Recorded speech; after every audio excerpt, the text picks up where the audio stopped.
biggest takeaways from the weekend and kind of building on that, what you're going to be looking for this weekend? Yeah, I would say that we faced some tough pitching early on, which was tough while we were going through it, but knowing it's going to be beneficial for us moving forward. We came from behind twice to get 2 big wins. I think it's good for your team to see that you can come from behind and win. I think that the 2 out driving runs in is still alive. You'll continue to see that this year. But overall, I think we did some really good things this weekend that's taking us into the next.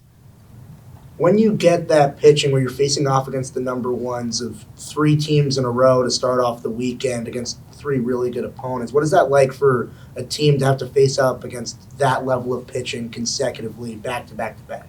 Yeah, I mean, it's tough, it's challenging, but it's just what is needed for us to do what we need to do, to accomplish, to get big wins against big teams. So I think moving forward, we'll probably face everybody's number one. I think it was tough, but like I said, I think it's something that will be beneficial and pay off for us, not just to get to postseason, but pay off for us for this weekend and pay off for us for the next weekend. You guys know your ceiling offensively is really high, and Allie said she felt like through the course of last weekend, he started to feel a little bit of a better sense of rhythm, but obviously they want to build on that and keep building even more. How much of that is incumbent upon each individual, with their individual plans? How much of that is more of a team-wide mentality thing to perform offensively the way they want to? Yeah, I think there was a couple things that they needed to adjust this weekend and that were just getting in their way. But I think this team is going to be really, really strong offensively. So I trust in what they're doing individually. I trust that what they're doing as a team, and I think you're going to see that this weekend. So, speaking to offense, just really quickly, you've been to Puerto Vallarta several times in the past. This particular weekend, it seemed like the ball just kind of was dead during games. Is that something that is typical of Puerto Vallarta in your experience, or was it just unique to this weekend? And did that change your approach offensively at all, to recognizing like the ball isn't going to do what it may normally do? We may need to go a bit small, play more small ball versus what we normally do. Yeah, no, I don't know if it changed any decisions or like our approach, but there was a difference. I thought the air was a little thicker. You could see the ball wasn't jumping off the bats like it has in the past. So, but I don't really think it made us do anything different. I think we just needed to settle in. We just took us a little bit longer offensively to settle in, is what I would say. How important was it for Taya to get that first hit, first home run in that big spot? It was big. She struggled a little this weekend, and it's going to happen. I think with this sport, you have to just have thick skin and to be able to let things go. This is, to me, a game of failure. And I thought she did a good job of just continuing to get into her at-bats. And, we needed her to come up big. And what I thought was pretty cool is Ariel struggled a little bit too, and Ariel hit the ball hard through the infield and caused an error on the shortstop to get on base, and then for Taya to come up and hit the bomb. So I was excited to see both of them just continuing to push. You got to let things go, whether it goes your way or it doesn't, and get caught up in what's next. And I thought they did a good job with that. Allie was just in here saying she feels more energy on this team than she's ever felt here before, barring the postseason. Do you feel that same energy from them? Do you agree with that assessment? I do. I really like this team a lot. There's just something different. I don't even really know. These guys have worked really, really, we work really hard on the field. There's no question, but these guys have worked really, really hard off the field and figuring some things out too. So I agree. And I just think this weekend, our first game was a tough one. We faced a big time pitcher. And I also look at every single thing that could have gone our way and didn't. Sometimes you do things right and just things don't go your way, or things drop in for the opponent. So I trust this team. I think offensively we're going to have an unbelievable year. Just maybe got off to a slow start in Puerto Vallarta. That's what baseball talked about yesterday, trying to capture like a postseason mentality early, because that can help you. Do you have any thoughts on that? Absolutely. I mean, that's one of our things. As this team now has been to postseason, for 2 years, and they understand what postseason mentality looks like. And so we've been talking about coming in January and having that to begin with versus building that up through the year. is to get that, to have that mentality right now. So that's actually something that we've spoke a lot about. When players like Tara or Ariel might not necessarily have the averages that we expected from them last year, and you still walk away with wins, how important is that for your team to, despite maybe a down weekend from someone you might expect, to be able to still walk away with victories? I think the biggest thing is for us as a team collectively finding a way to win, and if that's from Tara or if that's from Taya or whoever it may be, that's what we need. We need to have a team that's deep enough where we don't have to just go to the same people over and over, that Taya can be the one to win the ball game for us, versus Tara or Bunker to do that. So I think in order for this team to do what we want to do, we need to have big things come from everybody. So I think that's just a great takeaway, seeing Ariel and Taya and what they were able to do in the bottom of the lineup to get us to win that game on Sunday. We used to hear hitters talk about the strength of the lineup 1 through 9, but Bunk just referred to 1 through 17. Is that something you're trying to foster, that sense that a bench player can be a contributor in various different ways too, and it's not just the 9 and the first inning lineup? Yeah, I agree. Yes, again, I just think with the depth that we have to be able to bring players off the bench to swing in a certain situation, that's what we need. I think that is how we're going to be successful this year, is having opportunities to use our squad in different ways, and not just depending on a handful to get us to where we need to go. It's going to take everybody. I mean, hopefully you saw that with our pitching staff. We need a staff in order to compete, and our staff competed this weekend.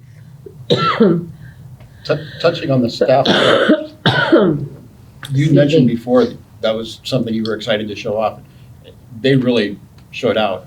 But one thing also was it seemed like because of your confidence in them, you were more willing. There wasn't as long of a leash. As soon as you noticed that someone, you went right to the next one without hesitation, almost every time by recollection. Is that? For sure. Yep. I mean, there's going to be certain matchups that are built for certain pitchers. There are going to be certain times where, excuse me, I've been battling this for a little bit. Where a pitcher, I need them to come in for so many batters, and that's it. And it's not because they're not good enough. It's because that's what the situation calls for. And so I think it goes the same way with our offense. What does the situation call for, and who can come in and get the job done? Speaking specifically to Taya, but when you guys dissect, I mean, Taya had some really, even though maybe you're not producing, but she had some really good quality at bats where she was going deep into the counts. Is that something that you guys kind of dissect, and maybe not getting the hits, but she was, as the hitters are seeing a lot of pitches and getting a chance to show that to the rest of the team? Is that a part of that dissection? Yeah, I think, what type of bats are they having? Are they having quality at bats? Are they hitting the ball hard? We take that all into consideration. Matchups, who we feel like would match up well. And so we take that all into consideration. And that's why I think it's important. The message is that we need our team to be able to be a part of everything and not just a collective group. How do you feel about the pitching as a whole? Because whether it was batting average against, or Stevie got a little bit of a rough start, so the ERA kind of gets skewed a little bit. But how do you feel as the pitching as a whole performed? I thought for the first weekend, I thought they did well. I thought Stevie had a rough start coming out, but I think we all know what Stevie is capable of, and you got to see her shine in the Oklahoma State game. You got to see her coming big for the North Dakota, the final game against North Dakota.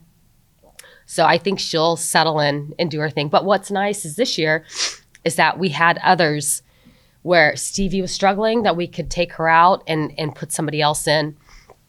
Where last year, it was just a different story. We were a little more shorthanded. So that's what I liked. And I think you could really see the unity of our staff. You could see somebody come in and get so many innings of work. And when we pulled her and brought the other one in, the other one was like, I got you. And nobody wants to come out of a game, but you could see who was coming out saying, here's the ball. I know you got me. So I think we've got a really good unity happening with our pitching staff. And I think you'll see the same thing with our offense.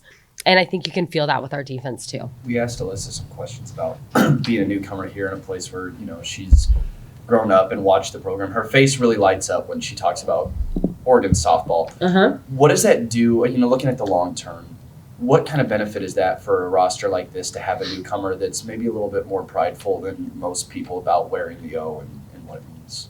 I think it's wonderful. There's something about hometown athletes that get to put, the Oregon uniform on. It just hits different.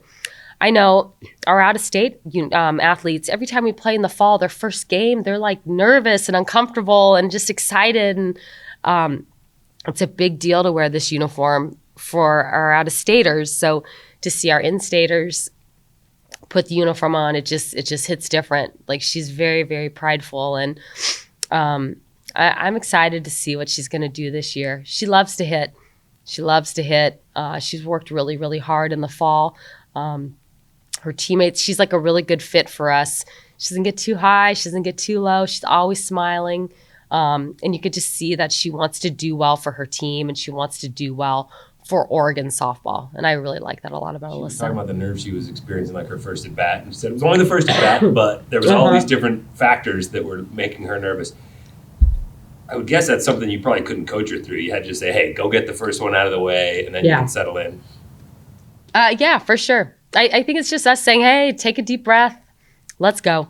And I think even for our whole team, it's the first weekend out. I mean, it's early February. And to see what this team is going to look like by the time we get to May, June, I mean, they're going to look totally different. But I like the way this team looks. I love coaching this team. I think this is going to be an exciting team to watch all year long. We had a couple stumbles this weekend. That's all right. To me, it's like how we handle it and then what we do with it moving forward. And I think you're going to see some really good things from this group. Was Hannah not playing after the second game a purely discretionary thing? Or? Yeah, she's just out right now. Injury-wise, she's just out. So she's going to be out this weekend, at least?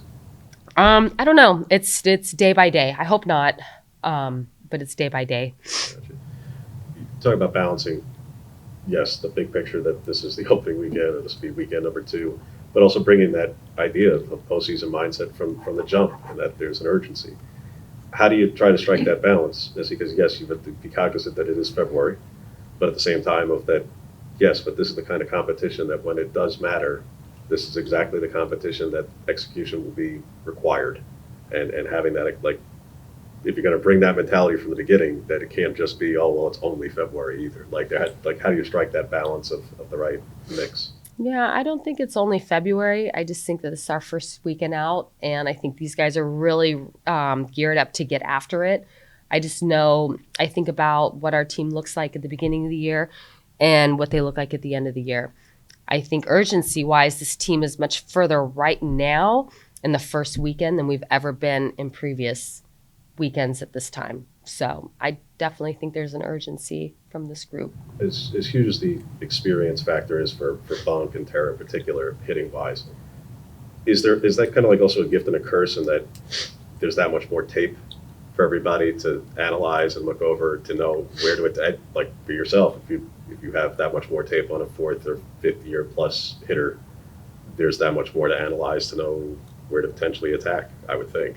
Mm-hmm. Is that also advantageous potentially for opponents? Like, yeah, they're really good, they're expected to perform, but we also know 100 more at-bats of sample to where to attack them. Yeah, I mean, it could be. I don't know. To me, I think it just depends more on that athlete and where they are at the end of their career than I think with the opponent. We all have video, we all have analytics, we have every single thing that we want on every hitter for every team. Obviously, your older athletes, we have more to look at than your younger athletes, but I don't know. I think those two are clearly on a mission to finish this the way they want to finish it, and I don't know if there's things that are going to get in their way, so. You moved Ariel from right field last year, played primary left field. What went into that transition for her? I think with that, just seeing it practice, seeing her have the opportunity to track balls down at left center, seeing her throw from left field. So I like that she can play right or play left. We have a pretty good group of outfilders. So if we have a certain group of outfielders in, I think it just versatility-wise gives us more moves to make if we have these three in and this is our best, matchup to put whoever in left, center, and right, then we can do it. So I just think it gives her more versatility. I think Ariel's become a really good outfielder. I think when we first put her out there, her first year, she had to really learn a lot, and she struggled a little bit with it. Coming in, she was somebody that had played in the infield, had played in the outfield, and then just over the years, I think she's really, really become a really good outfielder. So now to have the opportunity to put her in left or in right, I think it just gives us more opportunity. Obviously, we're going to talk a lot about Allie this year. She compiles different records and stuff maybe every week. So, but when she was just in here, she was kind of talking about her goals for the program, and one of the big things that she said was she wanted to leave better than how she found it when she got here. Obviously, all these different records and stuff. Have you had a moment to really sit back and think about the way that she's changed it since she's been here? For sure. I mean, it's been an absolute joy to coach Allie. I think about her freshman year being thrown into the fire and all the experience she gained. And I think about needing her to be a leader young in her career, and her learning how to become a leader, and at times not ready to become a leader, but knowing she needs to lead, and just to watch her evolve over the years. I think she is a great athlete. I think she's an unbelievable second baseman. Our team looks up to her a lot. She does a really, really good job of helping younger athletes on the field, off the field. I'm impressed with her academically. She's an academic All-American,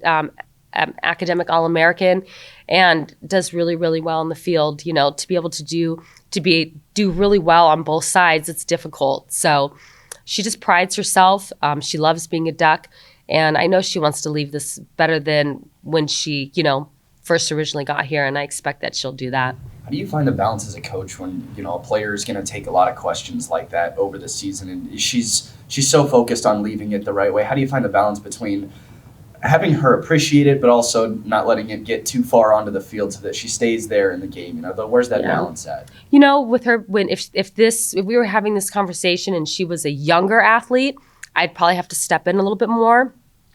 But she's a fifth year. To me, she's a woman that she can handle it. I think when she was younger, if she didn't have a good at bat, it would get to her. If she made an error, it would get to her. And now being older, that's not the case. She has thick skin. She's able to shake things and move on. So, speaking of kind of moving on, it seems like before the trip, the girls were pretty confident in where they stood and how much farther they were ahead than previous years. To come in that first game and lose it, just what was your message to them, and what was their reaction kind of going into that second game? It just was a tough game.